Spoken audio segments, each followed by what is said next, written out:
Alright, I'm back working on this 2011 Chevrolet Cruze. We're going to be replacing the stabilizer links on here today. Now, if you'll notice, if these go bad when you're going over bumps, you're going to hear this like clunking, rattling, popping noise. Like every time you hit a bump, it's kind of unmistakable that you're going to hear this noise. It gets real annoying.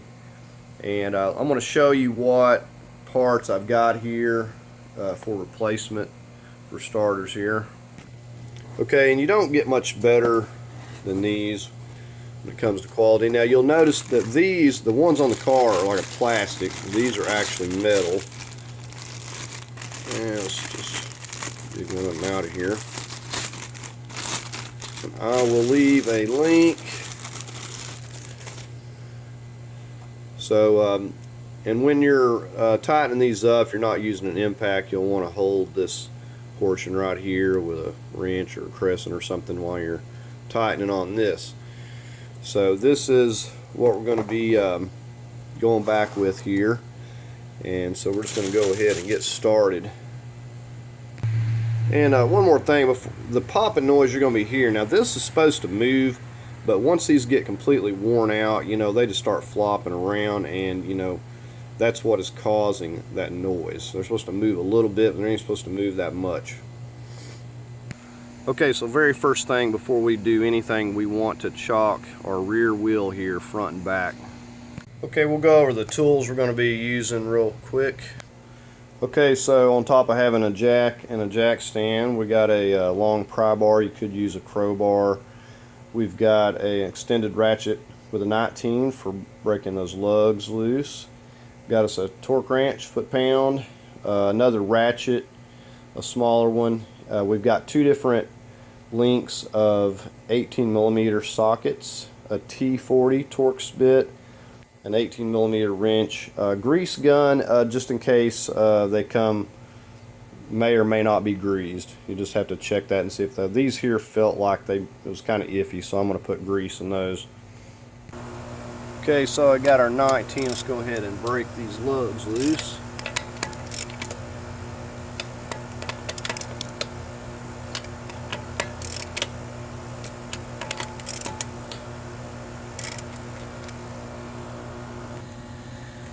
Okay, so here is where my lift point is. You can see just one of these places right here. We've got a jack stand for backup right here at the pinch well, and we'll just be leaving the jack in place as well. Alright, so we'll just go ahead and finish getting these lug nuts off here.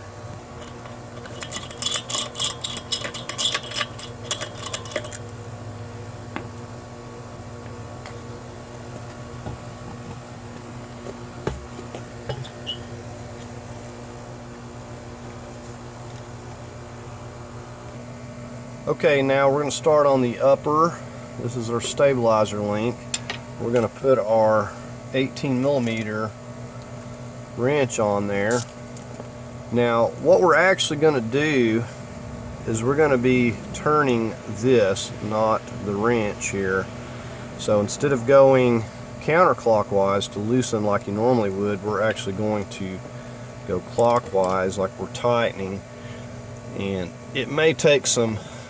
It may be better to go ahead and break it loose before you start turning the Torx itself, and it may be pretty tight. Let me get my extended ratchet over here a minute.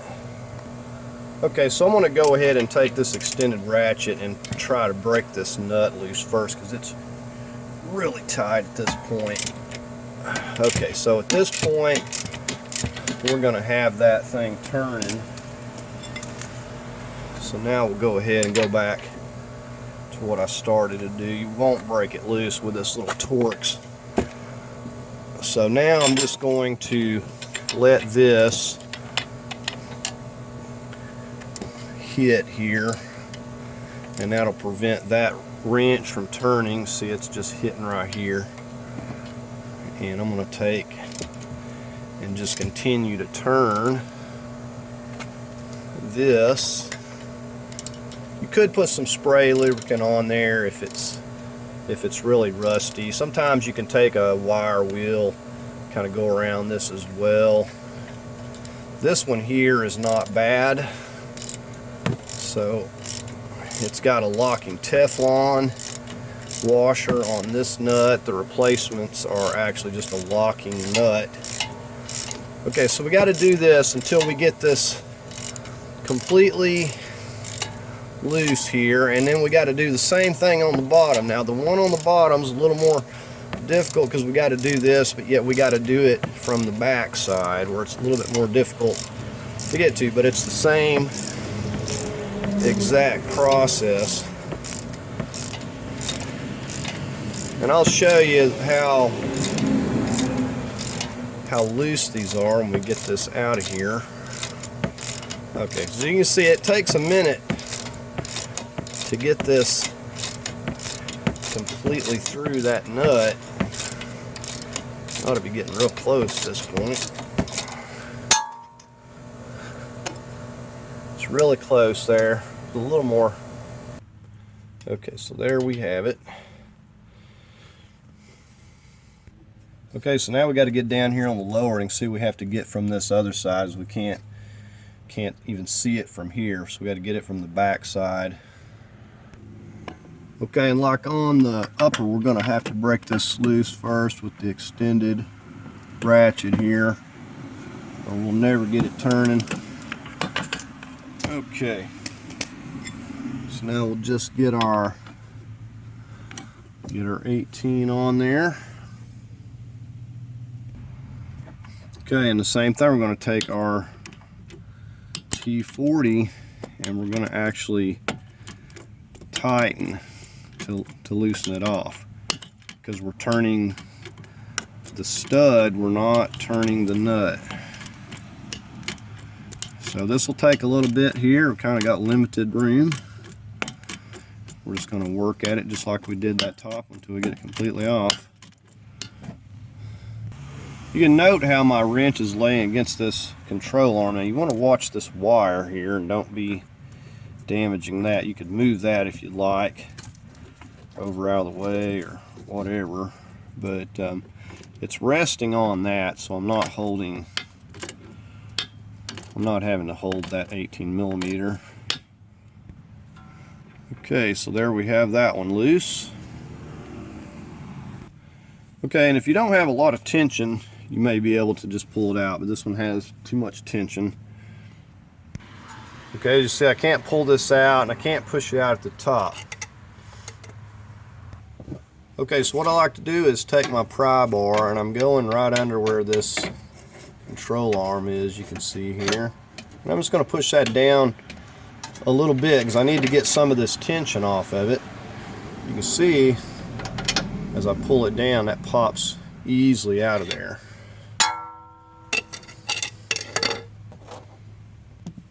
Now we just can slide. Now we may have to go in and turn the wheel slightly because it's kind of not got enough room to push back here, so let's go do that. Okay, so now we got room to slide it back and out of there. You can see this is our old style. You can see how those just flop around.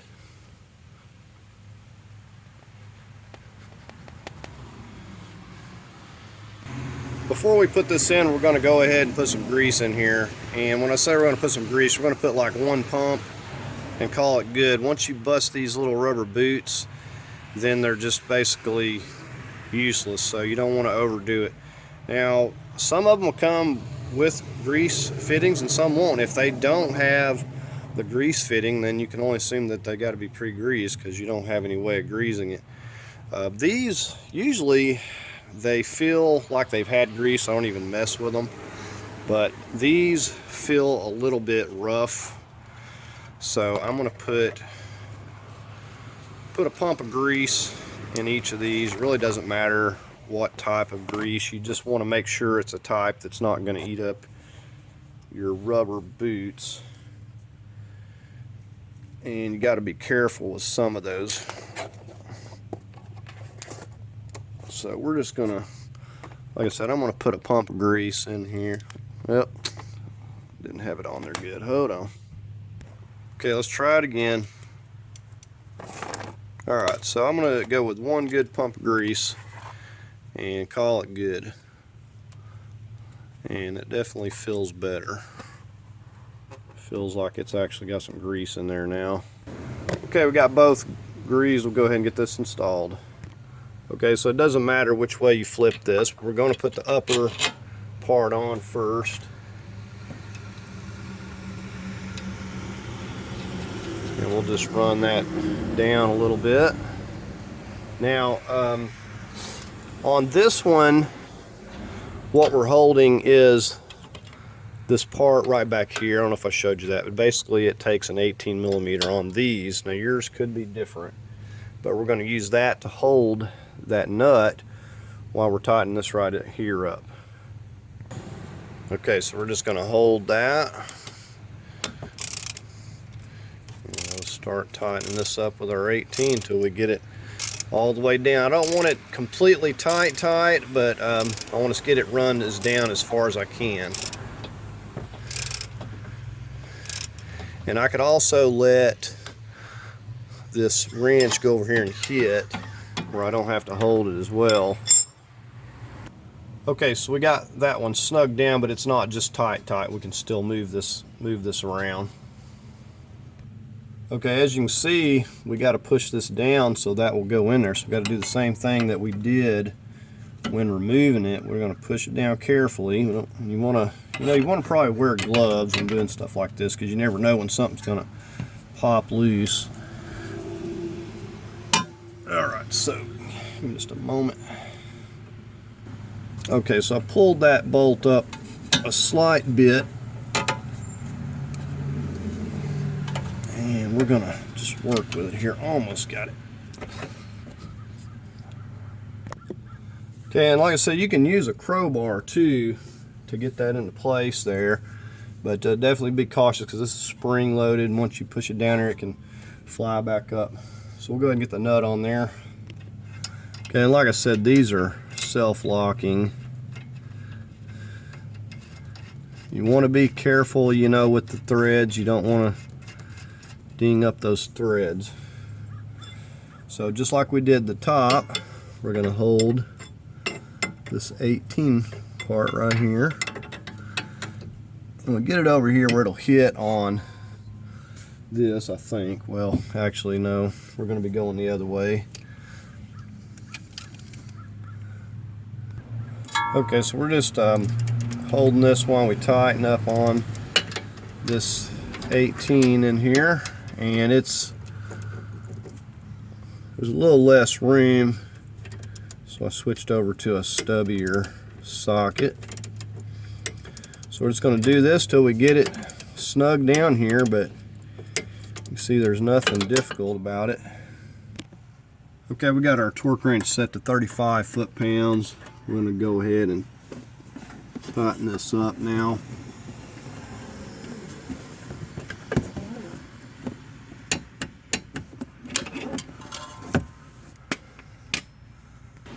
Okay, and again, same thing up here. We're going to go 35. Yeah, I've got to get my wrench on there. Almost forgot.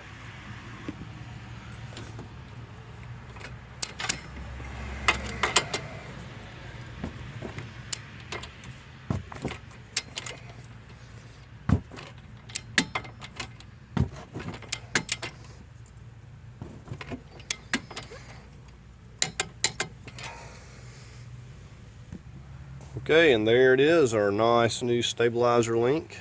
So at this point we're ready to go ahead and just get our wheel and stuff back on.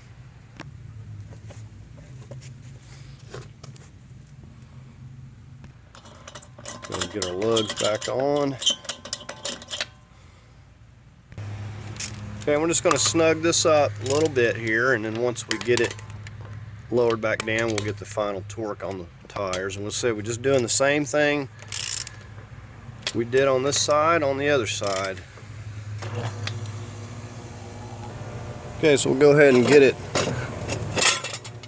lowered back down here.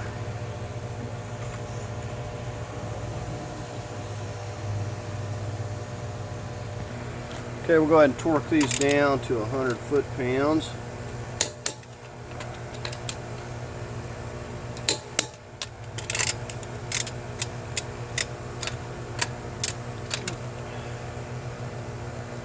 Right, so we got all those torqued down. We'll just do the same thing on the other side. Okay, so took it for a test drive, and that rattling noise has went away. So it was definitely the stabilizer links. Now, if you've replaced these, it's not going to hurt to replace them anyway. If you know they're in the shape that it was here. But if your noise still doesn't go away, you may want to look at your bushings on the stabilizer bar.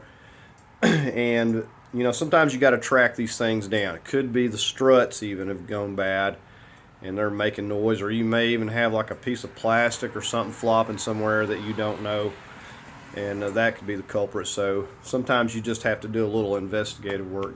But anyways, that's gonna do it for this video. I hope you found it helpful. If you did, give it a thumbs up. If you'd like to leave a comment, please do so. As always, I invite you to subscribe, and I thank you for watching.